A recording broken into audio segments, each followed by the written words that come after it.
Hello, everyone. Today we will be reviewing a play and explain submitted by Kyle.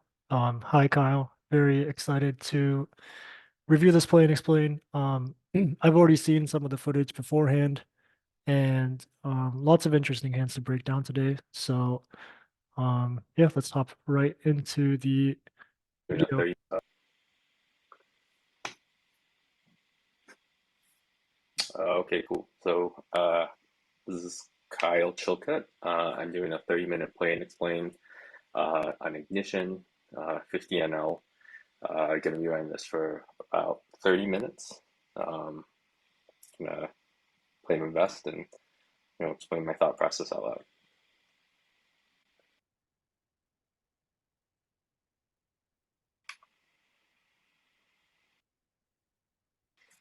Uh, with a limp here, I guess I'm just gonna check and see a flop. I don't know. Maybe that was good enough to squeeze, but I don't know. Just gonna check bottom pair here.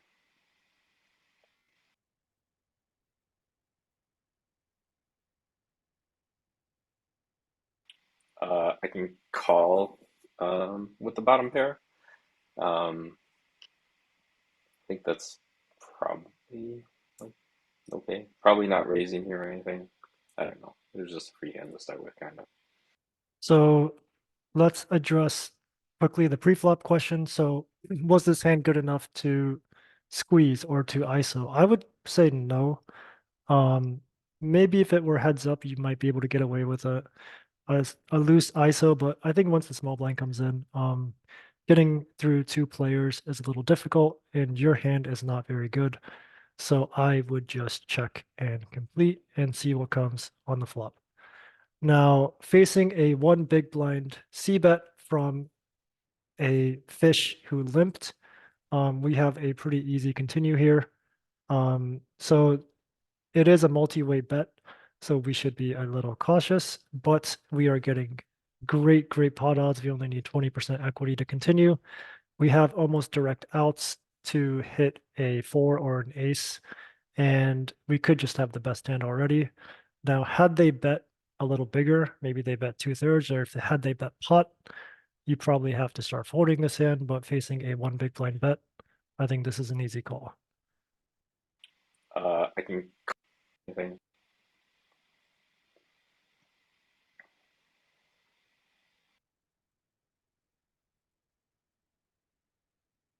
Um,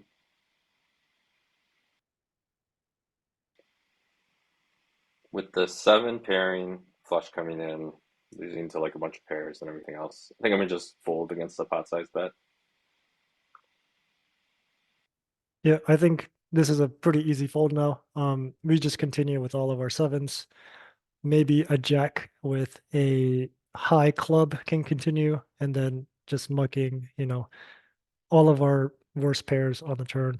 It is worth noting that villain bet pot, so this is usually a stronger range. Fish love betting pot with their strong hands, and they bet on the quicker side. So it was checked to the villain on the turn, and I couldn't pause it right in time, but it was 26 seconds when they bet. So they bet within 4 seconds of the action being on them.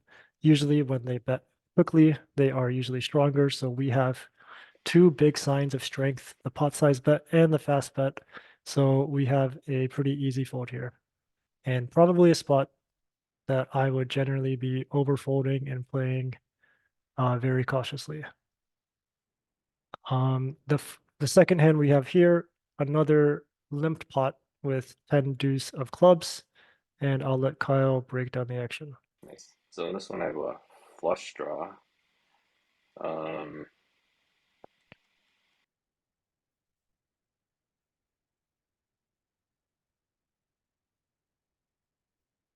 oh, I guess I could bet out versus a limp.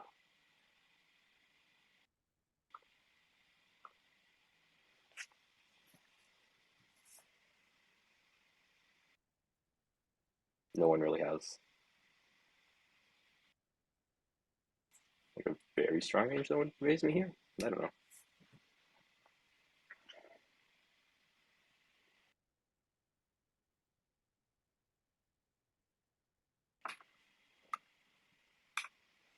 So to address this C bet, I think C betting or not C betting, but just betting is just fine. For some reason, the video just blurs, always blurs in this spot. But the board is queen, 8-5 with two clubs. We have 10 deuce of clubs. C betting the flop is just fine. But I think checking is also just fine as well, and looking for a delayed bluffing option.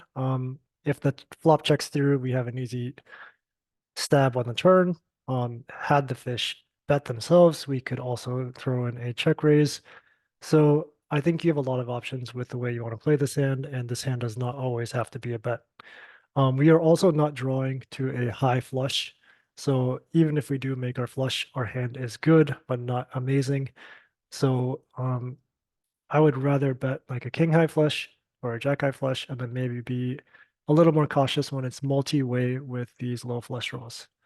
But Kyle goes ahead and bets, and the fish calls, and the video is going to get blurry, but this is the jack of spades. So Kyle picking up the backdoor straight is going to continue firing. Um, so he bets 70% on the turn.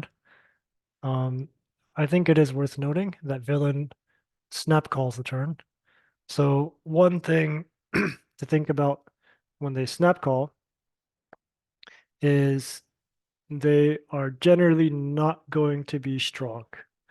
So if they had a straight or two pair, they would think about raising. So the snap call is generally a hand that's in the middle of their calling range, maybe a weak queen, maybe a jack, maybe a five. Could be a draw as well, but I think draws would consider raising. So I think we're looking at a very marginal pair um, often. And we get the queen of hearts river. Um, sorry, Kyle, I muted you. But we decide to barrel 70% on the river. And I think we should just be shutting it down here. Usually board pairing rivers are bad to bluff on because one, it means all the draws bricked, and two, now they have trips in range. I think a jack is rarely folding, an eight is rarely folding. So it's just much tougher to get pairs to fold, and their range improves overall. So I don't think I would ever choose a 70% size. If I do bluff, I'm probably going either super, super big or super small. So the super small size is to just get villain to fold their nut flush draws, or maybe they had like king 10 or 7-6, even though we're beating 7-6, just betting small to get villains flushes that were dominating us to fold, and never trying to get a pair to fold. And the alternative is to blast it, because our value betting range here should be pretty polar. We should be betting, I don't know, like strong trips are better for value, maybe a straight or better for value. So we are betting a polar range. It would make sense for us to overbet this river. So I'm either using the small size or the overbet, but probably just going with the small size, trying to get ace four of clubs to fold or something along those lines. And the cool thing about bluffing small, say 30%, is you only need for it to work a small percentage of the time. Whereas if you bluff 70%, you need it to work, I think it's like 43% of the time or so. So yeah, like the required fold equity is not very high when you bluff small. You're going to get called a lot, but you are just targeting their air region. Um, the next hand we're going to review is this pocket kings. I'll let Kyle Okay, sir. rate this King's good. hand. Open kings.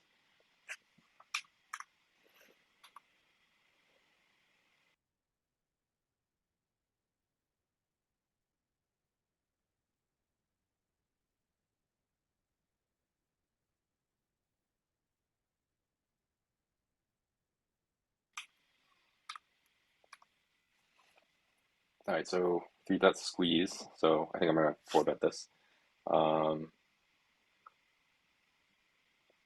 13, at least to like 26, probably 28. So 14, 20 big blinds, and then we'll call shove, of course. So let's quickly talk about this spot. Um, we open the low jack, the hijack flatted, and they appear to be a fish. And another fish in the small blind decides to squeeze, and they choose a pretty large size. The stack, the effective stacks are about 60 big blinds effective for both fish. So we're looking at a pretty unique spot with a unique SPR. I think Kyle actually has a lot of options here. Um, four betting small or four betting this size is one of them, but I would probably flat here with kings, keep this fish in, um, and look to go three ways to the flop with about, so if we call and the hijack calls, there will be 40 big blinds in the middle with 50 big blinds behind. With an SPR of about 1.2, it's a pretty easy spot to play with kings, even if it's three ways. As long as there's no ace on the board, you can just happily get it in post flop. And yeah, I would be getting greedy and trying to stack both fish. I think that's my preferred option. The second option, I think, is to raise. I think if you do four bet, you either have to make it like a click or you just stick it in. Um, this is a pretty awkward size to choose, and maybe versus a fish, it doesn't matter too much. But your four bet bluffs would never use this size because you're pretty much pot committing yourself. So if they shove and you had, I don't know what a bluff would be here, like ace jack offsuit or something, you probably have to call because you're getting an incredible price to call with ace jack. So your bluffs wouldn't want to use this size. And again, maybe versus a fish, it doesn't matter, but it is not a good strategy in my opinion. Um, but Kyle elects the four bet, and let's go to a flop.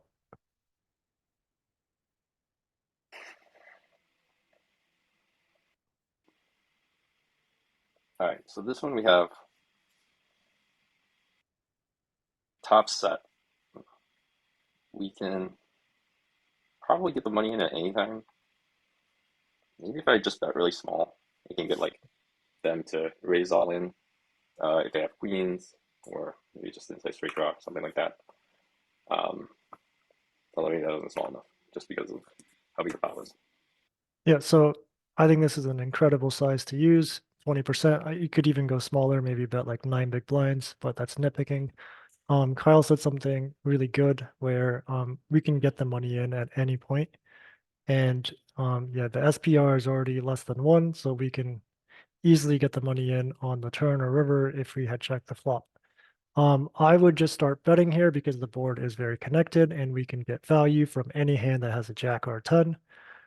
Had the board been drier, like a dry king high board or even a dry jack high board or any dry board, I think you could just slow play kings and give villain some rope to bluff.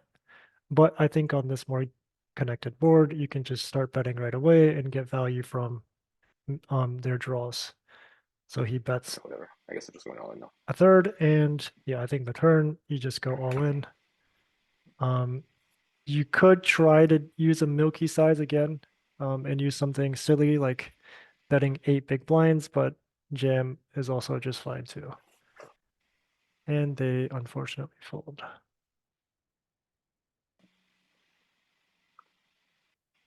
So the next hand we're going to break down is the 4-8 of clubs, and it's another limped pot four ways, and there is actually no post flop betting in this hand, but it is worth breaking down in my opinion because I think Kyle missed a river bluff.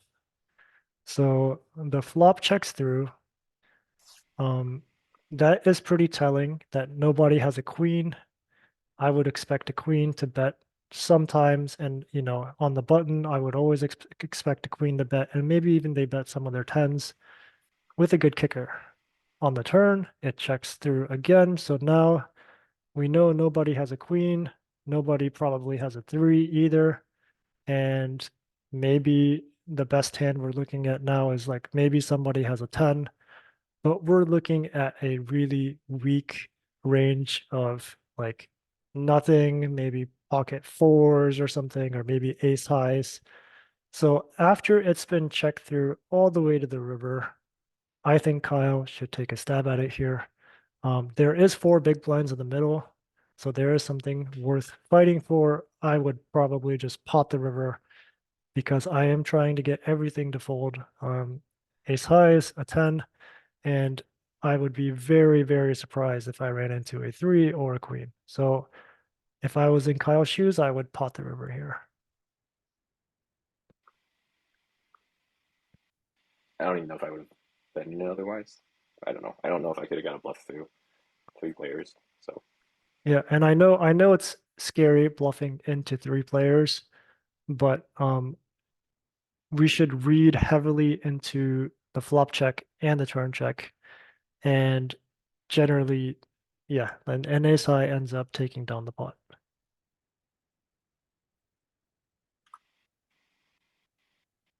I, So I think one big takeaway that Kyle could have from that hand is to attack passivity. Anytime you face a lot of checks, you should be comfortable off bluffing. king with that many. The next hand we're going to break Yeah, down is this ace king equity mixing a hand. lot, So uh, and so you want to extract more value. Whereas if you bet that big, it probably can the other person can just fold. Okay, so I can four bet out of position.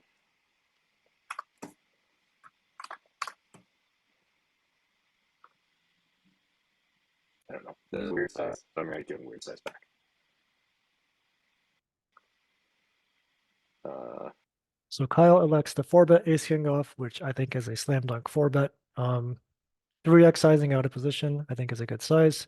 Villain starts off short stack, so we're already in a awkward situation, but got a four bet it for value, and we get a queen queen five board. I would probably treat this hand like a pair, like a low pair, on a paired but pretty disconnected board. Ace king has a lot of showdown. We can comfortably call, check call, a small bet on the flop, maybe even more bets on the turn, and give villain some rope to start bluffing. all right. So I would check, and this is and treat this hand as a bluff catcher. If we bet the flop, I don't think we're getting many better hands to fold, and that is not good when you are, I guess, technically bluffing. So Kyle elects to c bet. Queen, queen, five. So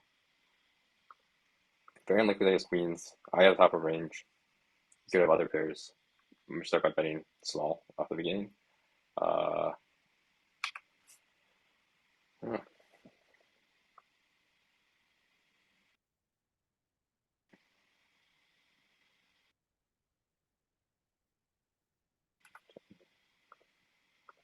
um, I kind of want to bet a little bit bigger. I don't know. He doesn't. He has such a short chef stack. I want to bet small again, and then shove on the river. I don't know. I'm gonna just check actually. I think that's bad though. He's gonna call. So I think I would have liked Kyle's plan had you bet the flop to just bet turn and bet river. I think if you do start bluffing from the flop, you should just follow through and try to get villain to fold, maybe pocket nines, pocket jacks, or maybe a five that called the flop. So I think just picking a plan and sticking to it is pretty important. On the flop, if you do start betting, I think you should just continue with the bluff, especially when you turn equity. Um, so Yeah, I think we do end up choosing one of the worst options where we bet the flop small and we check the turn, and now we give villain I the kind of want to bet. opportunity to bluff, which I'm not sure if they were bluffing, but we didn't get to see a river card because they do end up jamming the turn and we are forced to fold. Um, and yeah, I have no idea what you should do with ace king. It's probably a fold, but who knows? But yeah, I think the takeaway from this hand, I think on the flop, you want to pick one of two paths. One is to just check, try to get to showdown, maybe call a couple small bets, or you just start bluffing. And if you do start bluffing, the general line is probably just like a small bet, and then a jam on the river. Now moving on to the hand on the right, we have ace queen. Um, I'll just quickly break down the action. So we open from the low jack and the small blind cold call, so they are likely a fish.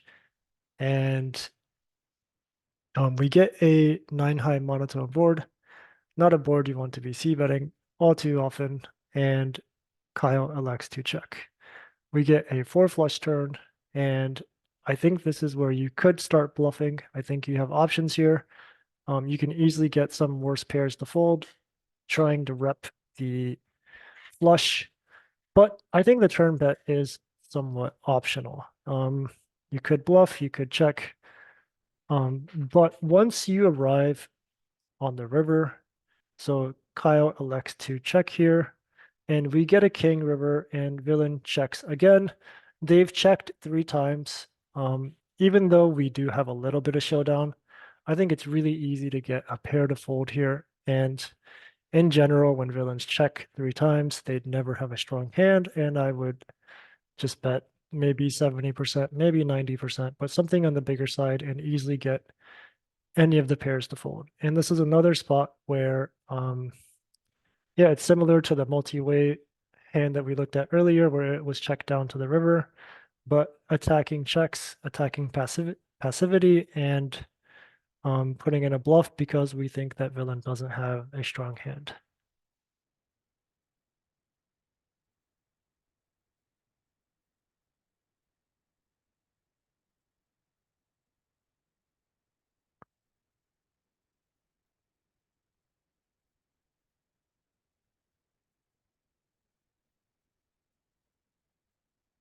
Okay, so the last hand we're going to be breaking down today is this 9-10 suited hand. Kyle opens from the hijack and gets 3 callers. And assuming the small blind is a fish and the big blind is a fish as well, this is actually a really tricky spot to play 4 ways. Um, I can definitely see the incentive of betting, especially with a short stack um, involved. We can bet to deny equity and to maybe get it in versus the short stack. One of the other issues, though, is that it is 4 ways and top pair. We kicker is not the strongest hand on this board. Um, yeah, I think I could go either way here.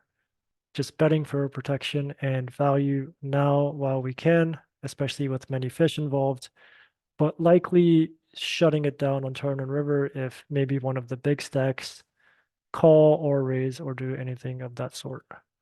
Um, Kyle does elect to c-bet, and he bets a third, and he faces a really small raise from the small blind.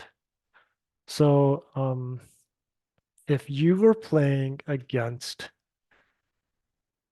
competent players, they should know that this c-bet is going to be pretty equity driven and strong, and this raise should be on the stronger side if everybody was competent.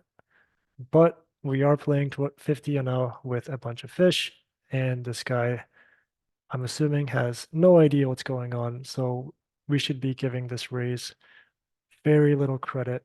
We're getting incredible price to peel and see what happens on the turn. So depending on your villain, this is a call or a fold, and I think against this particular fish, we just have to call given the price and see what happens. So Kyle elects to call. We get a 7, which is a pretty good card because I don't think 8-6 is in their raising range. And some of their maybe flush draws pick up a gut shot, or maybe, ace or 6-4 picks up an open ender. So some of their possible bluffs pick up equity on the 7. Um, I think if you do call the flop with top pair and you get a good turn card, you're probably just stuck calling on this turn and seeing what happens on the river. Kyle does elect to call, and we get probably the easiest river to play. So they jam, and we have an easy call.